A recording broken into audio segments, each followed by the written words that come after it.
After months of rumors, delays, mixed signals, and fans basically begging for clarity, we finally have major, official, and actually meaningful updates for both Spider-Man Beyond the Spider-Verse and the new Spider-Punk animated spin-off film. And honestly, the timing is wild because these two projects are way more connected than Sony wants to admit publicly. So let's dive into everything happening behind the scenes, the confirmations from Daniel Kaluuya himself, the industry shakeups influencing these movies, and of course the massive question hanging over the entire fandom. Is Miles Morales still on track to join the MCU after Beyond the Spider-Verse? Or is someone blocking that from happening? And just a heads up, not everything in these updates is sunshine.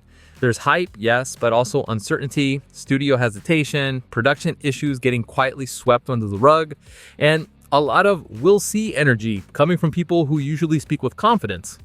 So let's break this down. The first big update comes straight from Daniel Kaluuya.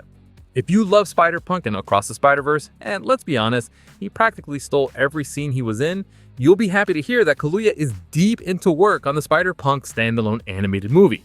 At the Red Sea Film Festival, he confirmed he and his co-writer, John Singh, are in the finishing stages of the film's first draft. And while first drafts are obviously early in the process, this is the clearest confirmation we've had that the project is real and moving. Now, before everyone jumps up cheering, let's keep some balance here. A finished first draft doesn't mean the movie's anywhere close. Animated films, especially Spider-Verse style ones, go through multiple rewrites and years of production.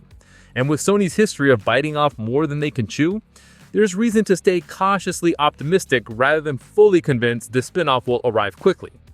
But Kaluuya sounds genuinely excited about the project. He even said the strong audience reaction to Hobie Brown is what pushed Sony to greenlight a solo film.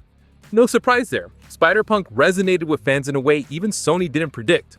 He was a rebellion symbol, comic relief, and emotional anchor, all wrapped in a punk rock aesthetic that felt handcrafted for animation.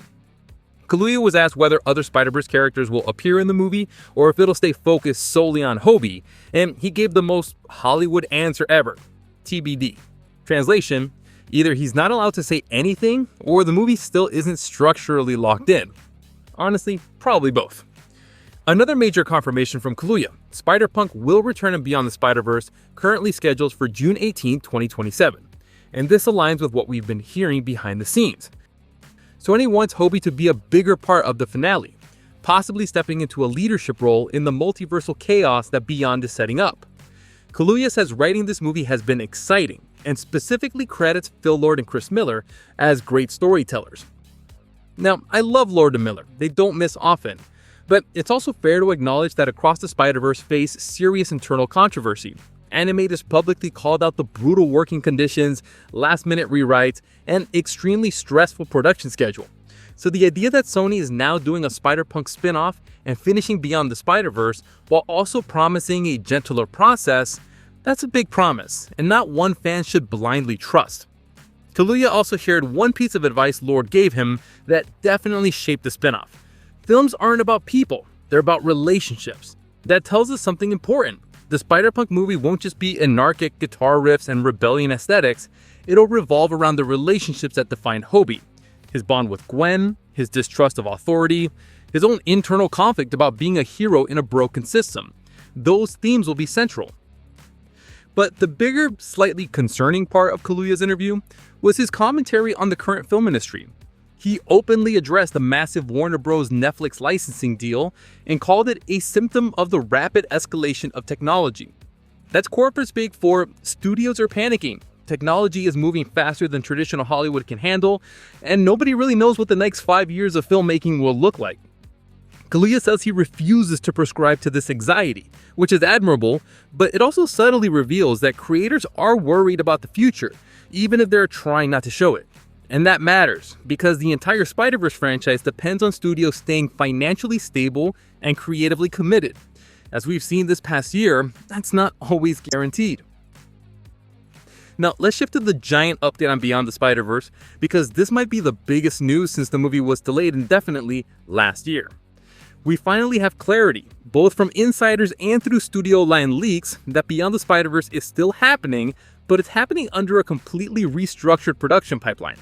This was Sony's direct response to the animator crunch controversy. Instead of rushing, they now want a more humane schedule. For the artists, this is amazing. For fans, it means long waits. Very long waits. The movie was originally rumored for 2025, then 2026, and now the studio has quietly locked in June 18, 2027. This means the trilogy will conclude 4 years after Across the Spider-Verse. And honestly, that timeline makes sense. These films are massive. But it also raises one giant question. Was the delay truly about giving artists more time, or was Sony nowhere near ready? The real answer is probably both. Here's where things get even more interesting and controversial. There has been non-stop speculation over the last 2 years about Miles Morales joining the MCU. Fans have built entire theories around it, but industry insiders are now reporting that Kevin Feige himself issued a stay-away order regarding Miles Morales. And yes, that's the actual phrasing insiders are using. According to these reports, Marvel Studios is not allowed to use Miles Morales in any capacity until Sony completes Beyond the Spider-Verse in 2027. And this tracks with the new timeline. Beyond releases in June 2027, Secret Wars hits theaters in December 2027. That's a 6-month gap. Barely any room to film, rewrite, negotiate, or even coordinate a crossover. In other words, Miles showing up in Secret Wars is now extremely unlikely. And honestly, whether you're happy or frustrated about this comes down to your view of Sony's strategy. On one hand, it makes sense. Miles is the centerpiece of Sony's biggest animated franchise. They want the trilogy done, fully complete, fully theirs, before sharing him with Marvel. It's like holding on to your best player until the championships are over. But on the other hand, this also confirms something fans have suspected for years. Sony and Marvel may be partners on paper, but they're competing storytellers in practice. And decisions like this one, blocking Miles from MCU appearances, prove how protective Sony is over the version of the character.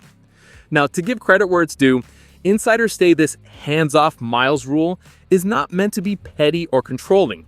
It's about narrative focus. Sony doesn't want the animated trilogy overshadowed by the MCU machine. And honestly, that's fair. The Spider-Verse films deserve the spotlight they built organically, not a spotlight borrowed from Marvel. But it also means fans need to temper their expectations. All those dream trailers of Miles meeting Tom Holland? Probably not happening this decade. One silver lining though, the fact that Feige acknowledged the rule at all proves Marvel does indeed want Miles. And with Secret Wars being the end of the multiverse saga, the next chapter could very well be introducing the next generation of heroes.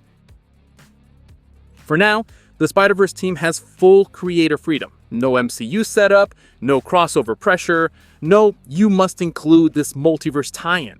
And honestly, that might be the best thing for Beyond the Spider-Verse. These films were never meant to serve the MCU. They were meant to redefine animation, and they did. So where does all this leave us? We have Daniel Kaluuya finishing the first draft of the Spider-Punk movie, Hobie confirmed for Beyond, a restructured, slower, more careful production pipeline, a locked-in 2027 release date for Beyond, a confirmed hands-off order on Miles until the trilogy ends, and a studio environment that's shifting rapidly under the weight of tech companies and corporate mergers. The Spider-Verse franchise is evolving in real time.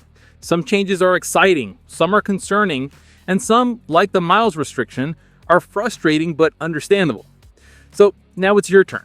Are you okay with waiting until 2027 for Beyond if it means getting another masterpiece? Or do you feel like Sony is dragging this out too long? And what about Miles joining the MCU? Should Marvel push harder, or should they wait?